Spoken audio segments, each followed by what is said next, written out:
마태복음과 마가복음 그리고 누가복음을 가리켜서 공관복음이라고 합니다. 공통적으로 예수님의 생애와 예수님의 사역을 기록하고 있는 책이지요. 공관복음서에는 예수님의 고난에 대해서 4번 반복해서 기록을 하고 있습니다. 첫째는 베드로의 신앙 고백이 있은 후입니다. 주는 그리스도시요 살아계신 하나님의 아들입니다. 이런 고백이 있은 후에 예수님은 제자들에게 내가 이제 체포될 것이고 고난을 받고 죽고 그리고 사흘 만에 부활할 것이다 라고 말씀을 하십니다. 두 번째는 예수님께서 베드로, 야고보, 요한 3 제자를 데리고 변화산에 올라가셨습니다. 변화산에 올라갔다 내려오신 이후에 귀신 들린 아이에게서 귀신을 내쫓습니다. 그리고 나서 예수님이 순환 고난에 대해서 예언을 하십니다. 세 번째는 예루살렘으로 올라가는 길 도중에서, 그리고 네 번째는 제자들과 함께 유월절 마지막 만찬에서 고난에 대해서 말씀을 하십니다. 오늘 본문은 예수님의 두 번째 고난의 예고입니다. 예수님은 사랑하는 3 제자와 함께 변화산에 올라갔습니다. 변화산은 갈릴리 바다 남서쪽으로 16km 정도 떨어진 곳에 위치한 다볼산을 가리켜서 변화산이라고 이야기합니다. 콘스탄티누스 황제가 기독교를 로마의 국교로 공인을 합니다. 그 이후에 주 326년 황제의 어머니 헬레나는 이 다볼산 정상에 교회를 건축합니다.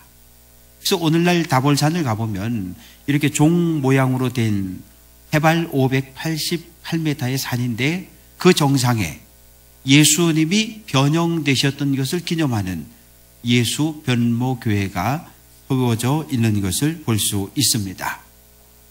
이 변화산에서 어떤 일들이 일어났을까요? 제자들은 예수님의 얼굴이 변하고 옷에 광채가 나는 것을 보았습니다. 그리고 모세와 엘리야가 나타나서 예수님과 함께 대화하는 광경을 목격하게 됩니다.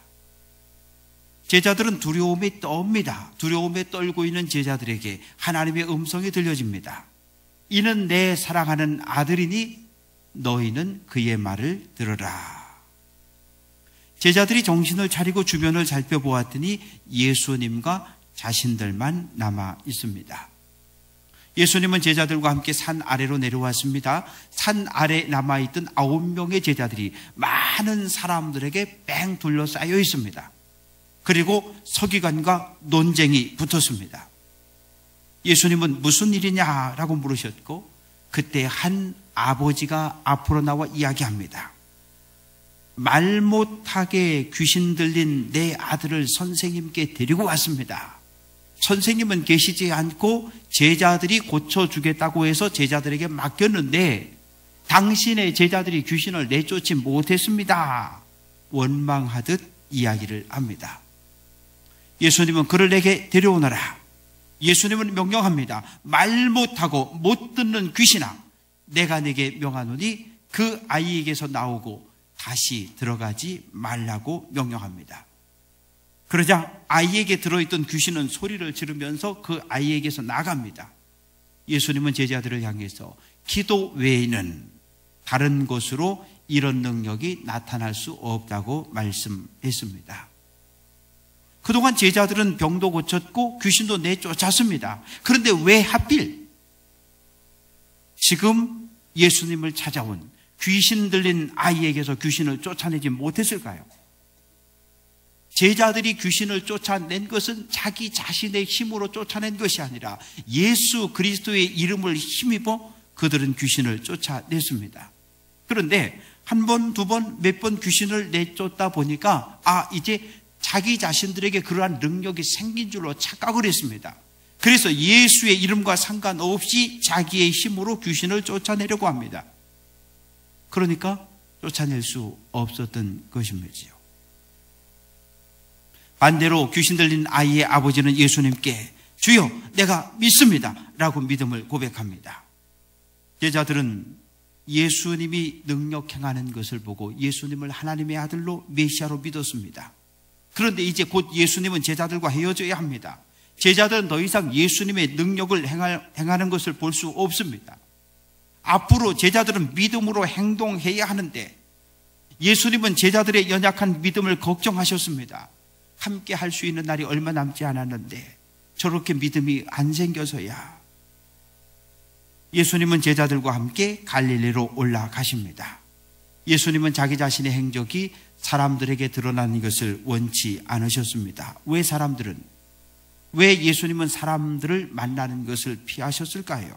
첫째는 제자들을 좀 집중해서 가르치기 위함입니다. 가르칠 게 참 많았어요. 믿음도 가르쳐야 했고 겸손도 가르쳐야 했고 관용과 화목, 하나님의 자녀로 사는 법, 그리고 기도도 가르쳐야 했고 가르칠 것이 참 많았기 때문에 제자들을 좀 한꺼번에 모아놓고 집중해서 가르치기를 원했습니다. 둘째는 예수님이 지금 갈릴리로 올라가고는 계시는데 갈릴리가 최종 목적지가 아니라 여기에서 다시 예수님은 예루살렘으로 올라가셔야 합니다.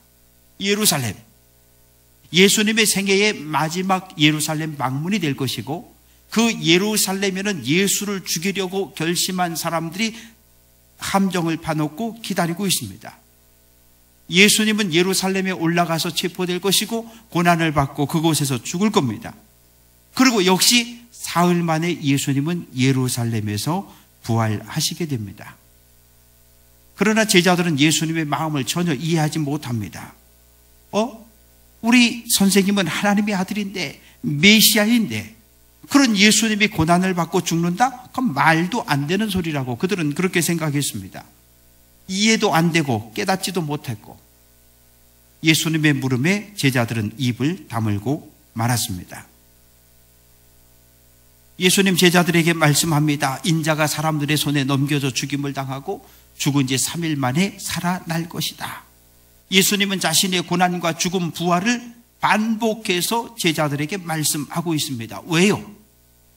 실제로 예수님이 체포되는 그 순간, 고난을 당하는 그 순간 제자들이 놀라지 않도록 하기 위함입니다.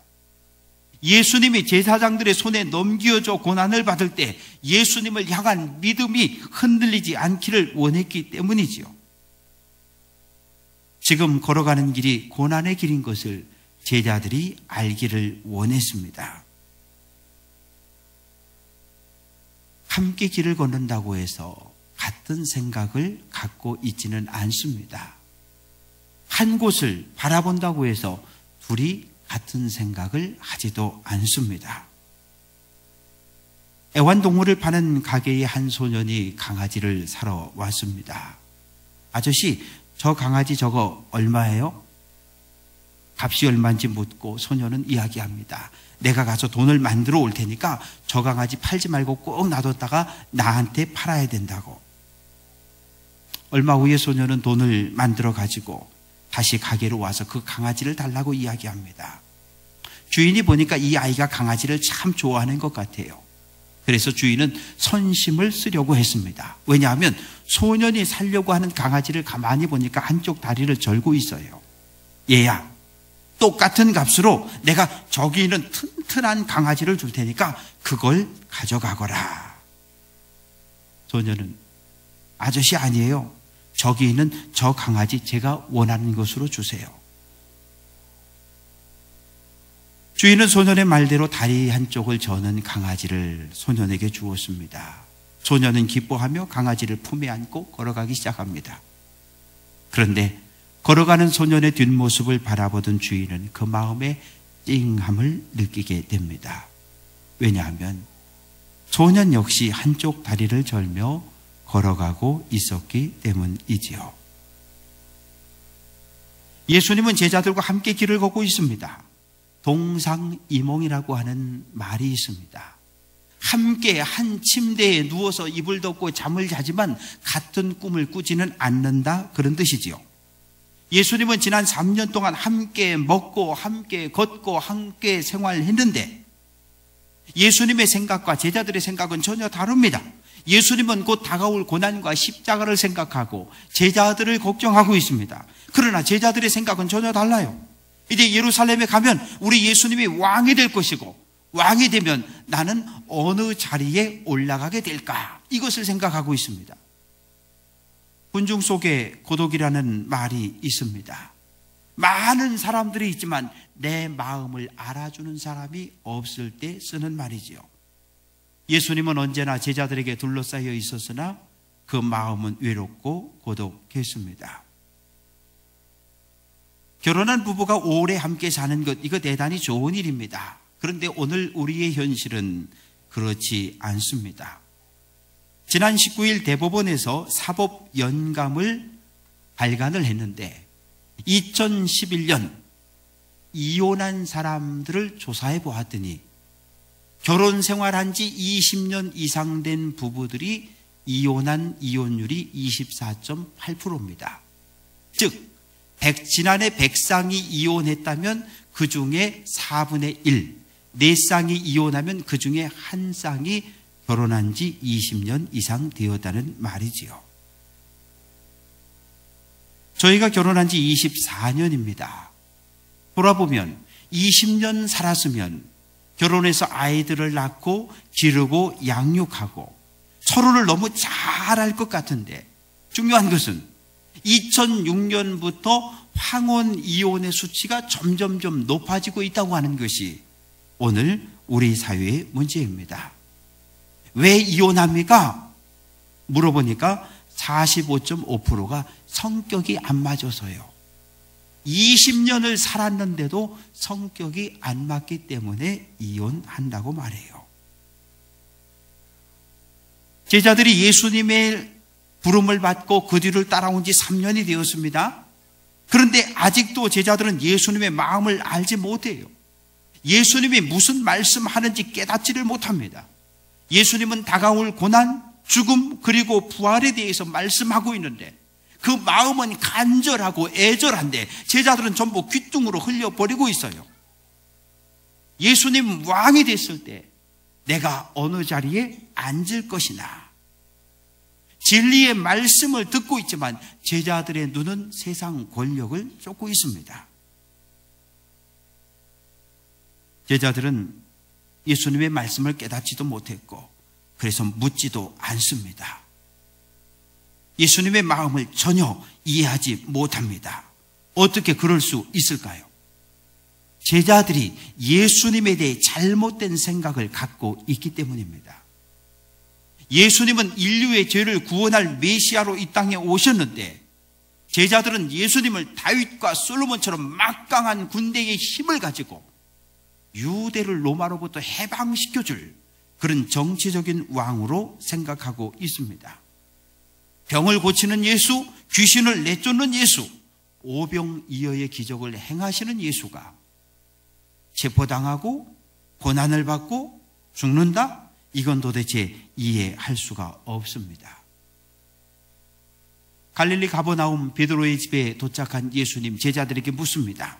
너희가 길에서 서로 토론한 것이 무엇이냐라고 묻습니다. 제자들은 길을 걸어오면서 많이 다퉜어요.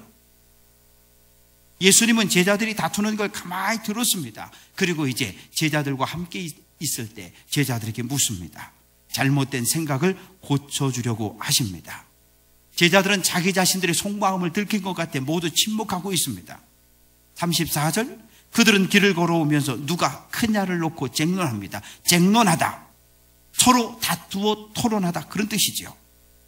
제자들은 누가 더 크냐는 문제로 다투었습니다. 예수님은 베드로, 야고보, 요한 세 제자를 데리고 변화산에 올라갔고 그러는 동안 나머지 9명의 제자는 귀신을 내쫓기 위해서 애를 썼습니다. 9명의 제자들이 3명의 제자들에게 시비를 겁니다. 왜 예수님은 우리 12 가운데 똑같이 사랑하지 않고 너희 셋만 더 사랑하느냐? 편애라는 말이 있습니다. 어느 한 사람이나 한쪽을 유달리 사랑한다, 그런 뜻이죠. 우리 부모님들 뭐라고 말씀하십니까? 10손가락 깨물어 봐라. 안 아픈 손가락이 있느냐? 내가 너희를 다 똑같이 사랑한다, 이렇게 말씀하셔요. 그러나 실제로 손가락을 깨물다 보면 조금 덜 아프게 깨무는 손가락이 생겨집니다. 야곱의 가정에서 가장 큰 문제는 무엇입니까? 바로 편애였어요. 야곱은 아들이 12명 있었는데 12 가운데 11번째 아들 요셉을 특별히 사랑했습니다.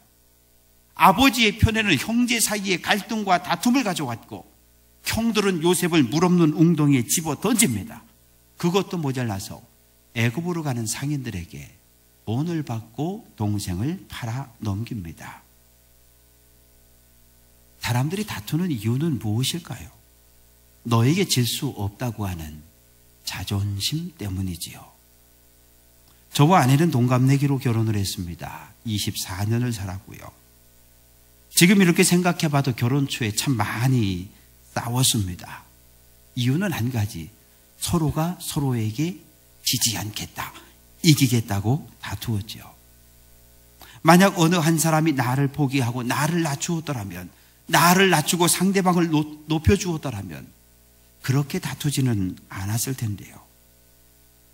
행복한 가정 저절로 만들어지지 않습니다. 서로가 자신을 낮추고 상대방을 높여주어야 합니다. 자기 주장만 내세우는 곳에는 언제나 갈등과 다툼만 있습니다. 사랑하는 성도 여러분, 누가 더 크냐? 이런 다툼은 오늘날 교회 안에도 있습니다. 교회가 존재하는 이유는 무엇입니까? 예수 그리스도를 전하기 위함입니다. 교회와 성도의 관심은 오직 한 가지, 복음을 전하는 일에 있어야 합니다. 누가 더 크냐? 내가 당신보다 더 크다. 이런 다툼과 주장은 교회에서 일어나선 안 되지요. 누가 더 크냐에 관심을 가지면 은혜를 받지 못합니다. 신앙이 성장하지 않습니다. 성도들은 주님의 뜻과 상관없이 살아갑니다. 누가 더 크냐의 문제로 서로 사랑해야 될 성도들 사이에 다툼이 일어나고 때로 그런 일들로 교회가 분열되기도 합니다. 제자들은 누가 예수님의 사랑을 더 많이 받느냐의 문제로 다투었습니다. 이런 다툼이 교회 안에서도 벌어질 수 있습니다. 신앙생활하면서 나는 목사님의 사랑을 많이 받는다, 그렇게 느끼면서 신앙생활하는 분들도 있습니다. 그런데 반대로 나는 목사님의 사랑을 받지 못한다, 나는 목사님 눈밖에 났어, 이런 생각을 가지고 신앙생활하는 분들이 있습니다. 제가 여러분에게 말씀할 수 있는 것은 교회 안의 성도들 가운데 한 사람, 두 사람을 지나치게 사랑하는 일이 생겨지지 않도록 조심하고 또 조심하겠습니다. 혹 여러분 가운데 나는 목사님의 사랑을 받지 못한다고 느끼는 분들이 있으면 꼭 저에게 말씀해 주셔야 합니다. 일부 예배 설교 끝나고 떡 먹으러 내려갔더니 어떤 분이 그래요. 우리 아내가 아무래도 목사님 사랑이 필요한 것 같다고. 그래서 제가 알겠습니다, 제가 명절 끝나고 한번 갈게요, 제가 그랬습니다. 예수님은 제자들을 향해서 누구든지 첫째가 되고자 하면 무사람의 끝이 되며 무사람을 섬기는 자가 되어야 한다고 말씀합니다. 예수님의 말씀은 세상 논리로, 세상 가치관으로 보면 말이 안 돼요. 공자의 가르침은 무엇입니까? 많은 백성들이 왕을 섬기는 것, 그것이 공자의 가르침입니다. 힘 없는 백성들이 힘 있는 사람을 섬기는 것, 그것이 공자의 가르침이지요. 세상은 힘 없는 사람은 권력을 가진 사람을 섬겨야 한다, 그렇게 가르칩니다. 우린 어려서부터 1등이 되어야 돼요, 늘 첫째가 되어야 하고 인류가 되어야 존경받는다고 그렇게 가르침을 받았습니다. 초등학교부터 인류대학에 가기 위한 입시 전쟁을 치렀습니다. 인류대학 졸업하면 뭐합니까? 인류 기업에 들어가야 합니다. 이런 잘못된 모습들이 오늘 교회 안에도 들어와 있습니다. 부자가, 권력을 가진 사람이, 사회적 명예를 가진 사람이 교회 안에서도 마땅히 존경을 받아야 한다? 아니요, 잘못된 생각입니다. 교회는 낮은 자리에서 섬기는 사람, 겸손한 사람이 존경을 받아야 합니다. 그러면 사람이 언제 겸손해집니까? 하나님 앞에 섰을 때, 예수 그리스도 앞에서 나의 죄를 보고 연약함을 보았을 때 겸손해집니다. 베드로는 밤새도록 그물을 던져 고기를 잡았습니다. 그런데 단 한 마리의 고기도 잡지 못합니다. 예수님은 그물을 정리하는 베드로를 향해서 깊은 데로 가서 그물을 던져라 명령합니다. 베드로가 말씀에 순종했을 때 그물이 찢어질 정도로 많은 고기가 잡혔습니다. 그때 베드로는 예수님의 앞에 무릎을 꿇습니다. 주여, 나를 떠나소서. 나는 죄인으로소이다. 예수 그리스도 앞에 섰을 때 우리는 우리의 죄를 발견하게 됩니다. 예수님은 스스로 낮아지고 겸손한 사람을 일꾼으로 불러주십니다. 야고보 4장 6절, 하나님이 교만한 자를 물리치시고 겸손한 자에게 은혜를 주신다고 말씀합니다.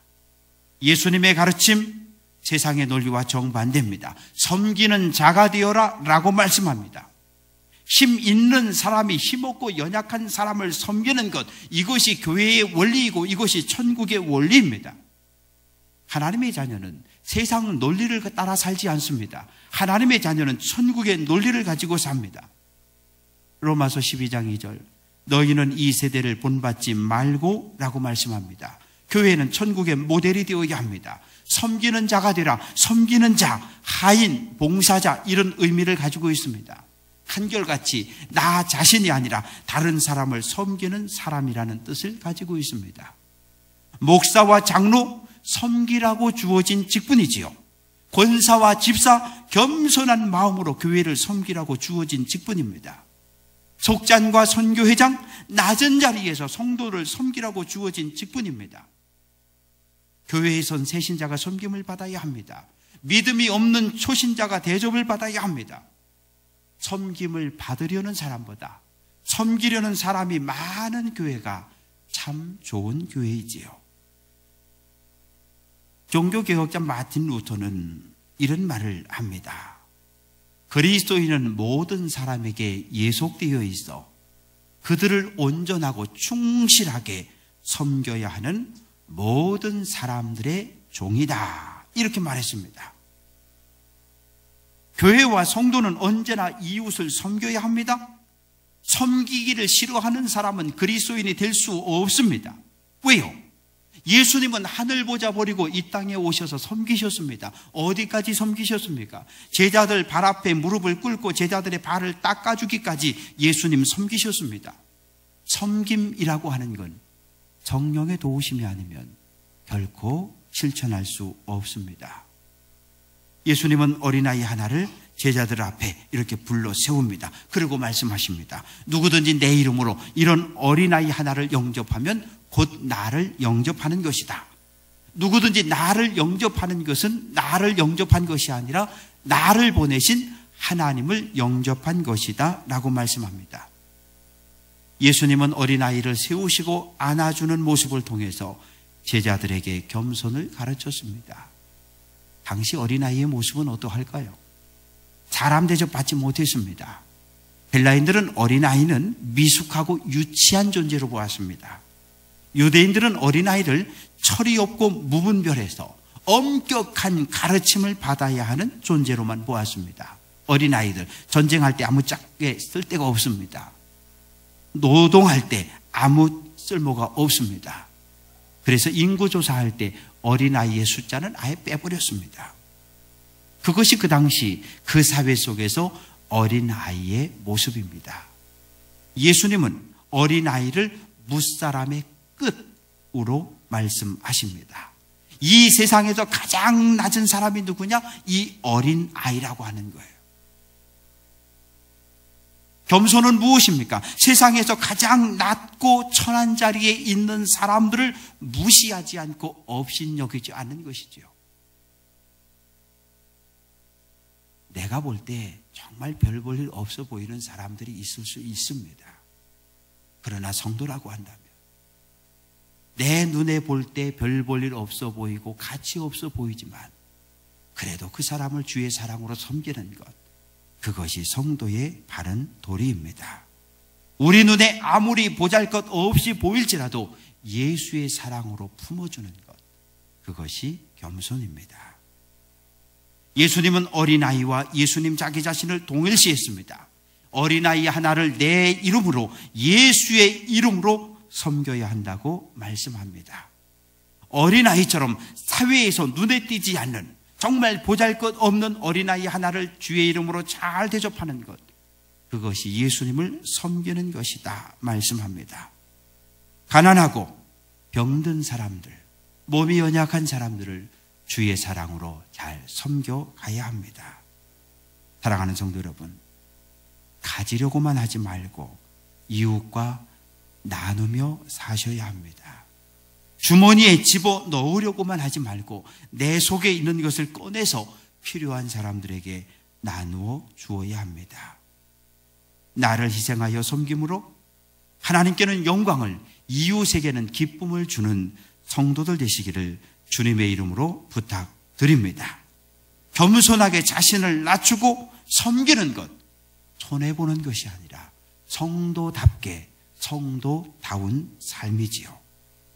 교회를 섬기는 사람은 주님을 사랑하는 사람입니다. 바라고 소망하는 것은 자기 자신을 언제나 낮추고 교회와 이웃을 섬김으로 하나님의 영광을 드러낼 수 있는 귀한 성도들 될 수 있기를 주님의 이름으로 간절히 축원합니다. 기도합니다. 아버지 하나님, 주님은 이 땅에 오셔서 죄인들을 섬기시되 제자들의 발 앞에 무릎 꿇고 제자들의 발을 씻기시기까지 섬기셨습니다. 우리 모두 예수님의 섬김을, 겸손을 배우게 해 주옵소서. 우리의 섬김과 우리의 겸손을 통해서 우리 지역사회가 하나님의 나라로 변해가게 도와주시고 교회 밖에 있는 많은 불신자들을 예수님의 사랑으로 잘 섬겨가게 도와 주옵소서. 연로하신 어르신들을 잘 섬기게 하시고 병들어 몸이 연약한 이들을 섬기게 하시고 어린아이들을 잘 섬겨가게 해 주옵소서. 섬기되 예수의 이름으로, 예수의 사랑으로 섬김으로 이 땅에 하나님의 나라를 세워가게 해 주옵소서. 예수님 이름으로 기도합니다. 아멘.